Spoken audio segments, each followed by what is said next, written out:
వంకాయలు చాలా రకాలు ఉంటాయండి. దాంట్లో ఒకటైన ఈ ఎగ్ ప్లాంట్తో రోటి పచ్చడి చేయండి, చాలా బాగుంటుంది. ముందుగా కడాయిలో ఆయిల్ వేసుకుని 1 టేబుల్ స్పూన్ మినప్పప్పు, 1/2 టేబుల్ స్పూన్ జీలకర్ర, మీ కారానికి సరిపడా పచ్చిమిరపకాయలు, వెల్లుల్లిపాయలు, చింతపండు ఇవన్నీ వేసుకుని దోరగా వేయించి పక్కన పెట్టుకోండి.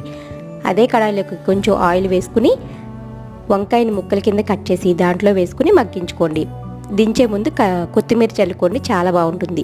ఫస్ట్ ముందుగా మనం వేయించుకున్న ఈ మినపప్పుని దంచుకున్న తర్వాత ఈ వంకాయలను కూడా వేసి దంచి మీ రుచికి సరిపడినంత ఉప్పుని వేసుకోండి.